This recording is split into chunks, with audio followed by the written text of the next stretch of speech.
Subscribe करें हमारा YouTube channel, bell icon को क्लिक करना ना भूलें, जिससे आगे आने वाले सभी YouTube अपडेट्स, वीडियोस, नोटिफिकेशंस आपको मिलते रहें। Good morning everyone, welcome to current affairs education. Current affairs education में आज हम चर्चा करेंगे 23 सितंबर 2020 के महत्वपूर्ण करंट अफेयर्स की। ये वही करंट अफेयर्स होंगे जो एग्जाम पॉइंट ऑफ व्यू से इंपॉर्टेंट है और परीक्षा में पूछे जाने की पूरी संभावना है। चलिए शुरुआत करते हैं अंतिम सेशन के अभ्यास प्रश्न के साथ। बने रहिए मेरे साथ वीडियो के अंत तक, बहुत ही इंटरेस्टिंग सेशन आज होने वाला है और वीडियो के लास्ट में एक इंटरेस्टिंग टॉपिक आपके लिए लेके आया हूँ। शुरुआत करते हैं। अंतिम सेशन में हमने आपसे पूछा था, गंगा और ब्रह्मपुत्र के संगम के बाद किस धारा का निर्माण होता है? इसका सही आंसर है मेघना। सही आंसर है मेघना। आप में से काफ़ी लोग इसका गलत जवाब दे रहे हैं। इसके पीछे की वजह यह है कि आपका कॉन्सेप्ट क्लियर नहीं है। एक इमेज के, एक डायग्राम के माध्यम से आपको समझाता हूँ। देखिए ये डायग्राम आप देख रहे हैं, इसमें किस प्रकार से, सबसे पहले गंगा की बात करेंगे तो गंगा जब आती है तो ये गंगा के नाम से ही जानी जाती है। उसके बाद में जैसे ही ये यहाँ पर प्रवेश करती है बांग्लादेश में, तो गंगा को तो कहा जाता है पद्मा। गंगा को क्या कहेंगे? पद्मा कहेंगे, ठीक है। उसके बाद आते हैं ब्रह्मपुत्र पे। ब्रह्मपुत्र है, ये जब निकलती है तिब्बत से तो इसको ब्रह्मपुत्र नहीं कहा जाता है।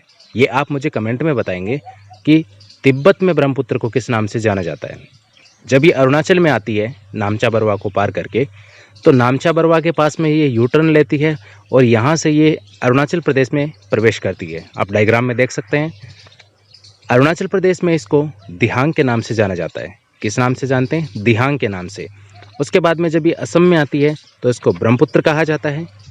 जैसे ही ये बांग्लादेश में प्रवेश करती है तो ब्रह्मपुत्र को क्या कहा जाता है? जमुना कहा जाता है। और जब पद्मा और जमुना मिल जाती हैं तब ये एक संयुक्त धारा का निर्माण करती हैं जिसे मेघना के नाम से जाना जाता है, ठीक है।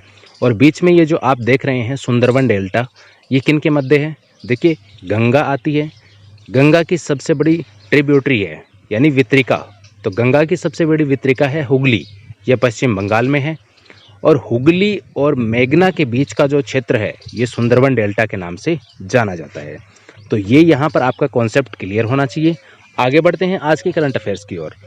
सबसे पहले देखिए हम बात करेंगे अंतर्राष्ट्रीय शांति दिवस की। अंतर्राष्ट्रीय शांति दिवस है, ये प्रतिवर्ष 21 सितंबर को मनाया जाता है।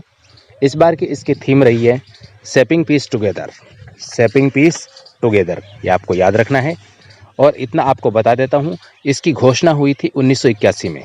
1981 में इसको मनाने के लिए घोषणा हुई थी और 1982 में पहली बार अंतर्राष्ट्रीय शांति दिवस है वो मनाया गया था। यहाँ पर एक चीज़ और आपके लिए इम्पोर्टेंट है जो आप याद रखेंगे। 2001 से पहले की अगर हम बात करें तो 2001 से पहले सितंबर के तीसरे मंगलवार को इसको मनाया जाता था। सितंबर के तीसरे मंगलवार को मनाया जाता था, लेकिन 2001 में इसके लिए डेट डिफाइन कर दी कि हम इसको 21 सितंबर को ही मनाएंगे। उसके बाद आगे एक संस्थान है, एक संगठन है, राष्ट्रीय तकनीकी अनुसंधान संगठन यानी कि NTRO, national technical research organisation. इसके अभी प्रमुख बनाए गए हैं। किसको बनाया है? अनिल धस्माना को। अनिल धस्माना रो के प्रमुख भी रह चुके हैं। रिसर्च एंड एनालिसिस विंग, ये एक खुफिया एजेंसी है, इसके ये प्रमुख भी रह चुके हैं। और राष्ट्रीय तकनीकी अनुसंधान संगठन है, ये भी खुफिया संगठन है एक प्रकार से। यानी ये जो खुफिया एजेंसीज हैं इनके लिए टेक्निकल सपोर्ट प्रोवाइड करवाता है NTRO। तो ये आप ध्यान में रखेंगे। नेक्स्ट एक महत्वपूर्ण इंटरनेशनल रिलेशन के लिए है यहाँ पे कार्गो फेरी सेवा। भारत ने पहली बार मालदीव के साथ में कार्गो फेरी सेवा शुरू की है। 22 सितंबर से इसकी शुरुआत हुई है, 22 सितंबर से। तो ये डेट भी आप याद रखेंगे। किस देश के मध्य हुई है ये याद रखना है। मालदीव की राजधानी है माले, माले, ठीक है। और ये अरब सागर में स्थित एक देश है। और कौन सा देश है? द्वीपीय देश है, द्वीपीय देश है। इसके साथ ही मैं आपको बता दूं, पहला जहाज मालदीव के लिए जो जाएगा वो तुतीकोरिन, कोच्चि होते हुए माले बंदरगाह तक पहुंचेगा। और ये सेवा है, ये महीना जो आपका होता है 1 महीना, तो महीने में 2 बार चलेगी यह कार्गो सेवा। ये भी आपको याद रखना है, दिस इज इम्पोर्टेंट। नेक्स्ट अगला टॉपिक है अपना, आप में से काफ़ी लोग डिमांड करते हैं कि सर बिहार स्पेशल भी कुछ करवा दिया करें। तो बिहार के लिए देखिए मैं आपको बता देता हूँ, जो भी इम्पोर्टेंट होता है वो मैं इसी वीडियो में कवर कर लेता हूँ, अलग से आपको करने की ज़रूरत नहीं है। अगर आप एकदम ही लोकल देखना चाहते हैं तो उसके लिए आप अलग से देख सकते हैं। बिहार विशेष यहाँ पे मैंने पहले भी जिक्र किया है, अभी कुछ रेल परियोजनाएं शुरू हुई थी उनका भी पिछले कुछ वीडियो में मैंने जिक्र किया है। आज हम चर्चा करेंगे बिहार में 14,000 करोड़ रुपए की 9 राजमार्ग परियोजनाएं शुरू की गई हैं। बिहार में 14,000 करोड़ की 9 राजमार्ग परियोजनाएं शुरू की हैं और यहाँ पर कहा गया है कि इन परियोजनाओं के पूर्ण होने पर बिहार की हर नदी पर पुल होगा। ये बहुत ही अच्छी बात है और एक प्रकार से देखें तो बिहार है वो बाढ़ के प्रति संवेदनशील राज्य है, तो इस दिशा में ये कार्य महत्वपूर्ण है। उसके बाद अगली एक योजना है हर घर फाइबर। हर घर फाइबर योजना का शुभारंभ भी यहाँ पर किया गया है और सभी गांवों को OFC से जोड़ने का यहाँ पर टारगेट रखा है। और अगर ये योजना पूर्ण हो जाती है तो इसके बाद में सभी गांवों को OFC यानी कि ऑप्टिकल फाइबर केबल से जोड़ने वाला बिहार देश का पहला राज्य बनेगा। और इसके लिए एक टाइम लिमिट रखा गया है, 31 मार्च 2021 तक इस परियोजना को पूर्ण करने की बात यहाँ पर कही गई है। नेक्स्ट अपना टॉपिक है देखिए छत्तीसगढ़ हवाई सेवा सुधार। इसके लिए 3 हवाई अड्डों के विकास हेतु 108 करोड़ रुपए जारी किए गए हैं। कौन कौन सी एयरपोर्ट हैं, नाम याद रखेंगे, डेफिनेटली पूछ सकता है एग्जाम में।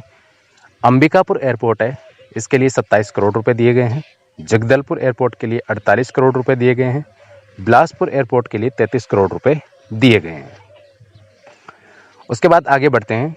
गुजरात फॉरेंसिक यूनिवर्सिटी को केंद्रीय यूनिवर्सिटी का दर्जा दिया गया है, जिसका मुख्यालय गांधीनगर में होगा और यहाँ पर केंद्र सरकार द्वारा इसके लिए 100% ग्रांट है वो दिया जाएगा। एक और यूनिवर्सिटी है रक्षा शक्ति विश्वविद्यालय। कौन सा है? रक्षा शक्ति विश्वविद्यालय, ये भी गुजरात में स्थित है। इसको राष्ट्रीय स्तर का दर्जा है वो दिया गया है, ये आप याद रखेंगे, वेरी इंपॉर्टेंट। नेक्स्ट है अभ्यास। अभ्यास क्या है? मिसाइल प्रणालियों के मूल्यांकन के लिए लक्ष्य के रूप में होगा प्रयुक्त। तो एक प्रकार से ये कहें तो ये वाहन है, क्या है? व्हीकल। अभ्यास गैस टरबाइन इंजन द्वारा यह संचालित होगा। उड़ान नियंत्रण कंप्यूटर यानी कि FCC से लैस होगा। इसका मतलब ये होता है उड़ान नियंत्रण कंप्यूटर का कि इसको एक बार शुरू करने के बाद, इसको लॉन्च करने के बाद ज़मीन पर बैठे यानी ग्राउंड से इसको कंप्यूटर के माध्यम से गाइड किया जा सकता है और इसका जो टारगेट होता है उस टारगेट के प्रति ये एकदम सटीक तरीके से कार्य करेगा। तो यहाँ पर ये है अभ्यास और इसका जो विकास किया गया है वो DRDO के द्वारा किया गया है। अभ्यास का विकास जो विकसित है ये किया गया है DRDO के द्वारा। अभ्यास विकसित हुआ है DRDO के द्वारा। नेक्स्ट आगे बढ़ते हैं। 6 नए खेलो इंडिया राज्य उत्कृष्टता केंद्र। 6 नए खेलो इंडिया राज्य उत्कृष्टता केंद्र खुलेंगे। ये खेलो इंडिया योजना के तहत खोले जाएंगे। कौन कौन से राज्यों में खोले जाएंगे? This is important. देखिए असम, मेघालय, सिक्किम, दादरा और नगर हवेली तथा दमन और दीव, महाराष्ट्र और मध्य प्रदेश।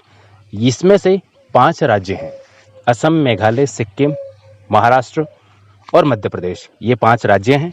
दादरा और नगर हवेली तथा दमन और दीव ये एक केंद्र शासित प्रदेश है। किसी समय ये 2 केंद्र शासित प्रदेश हुआ करते थे, लेकिन अब इनका विलय कर दिया गया है। दादरा और नगर हवेली तथा दमन और दीव ये इनका नाम रखा गया है। एक तरीके से देखें तो ये भारत का जो केंद्र शासित प्रदेश हैं भारत में, उनमें सबसे बड़ा नाम यही आता है। क्या आप मुझे कमेंट करके बता सकते हैं वर्तमान में भारत में कितने राज्य और कितने केंद्र शासित प्रदेश हैं? नेक्स्ट कुछ इंपॉर्टेंट वन लाइनर क्वेश्चंस हैं जिनको आप याद रखेंगे। नोवाक जोकोविच, इसने इटालियन ओपन पुरुष वर्ग सिंगल का खिताब जीता है, नोवाक जोकोविच ने। नेक्स्ट है अंगरीता शेरपा। कौन थे अंगरीता शेरपा? इनका हाल ही में निधन हुआ है।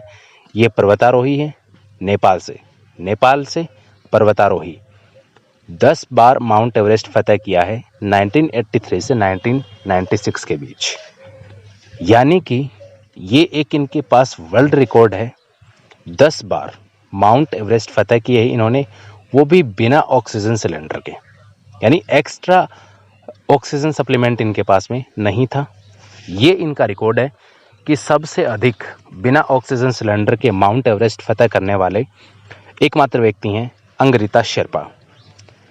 इनका उपनाम है, इनको अन्य किस नाम से जाना जाता है तो स्नो लेपर्ड, क्या नाम है, स्नो लेपर्ड के नाम से इनको जाना जाता है। विश्व गैंडा दिवस प्रतिवर्ष 22 सितंबर को मनाया जाता है, ये आप याद रखेंगे। नेक्स्ट है अभ्यास प्रश्न आज के सेशन का, जिसका जवाब आप कमेंट बॉक्स में दीजिए। इसका सही जवाब हम आपको अगले सेशन के साथ में देंगे। रबी की किस फसल हेतु MSP यानी कि न्यूनतम समर्थन मूल्य जारी नहीं किया जाता है? ऑप्शन है आपके सामने, मसूर, गेहूं, चना या मटर। इसका सही जवाब दीजिए आप कमेंट बॉक्स में। मिलते हैं अगले एपिसोड में, तब तक के लिए गुड नाइट, नमस्कार।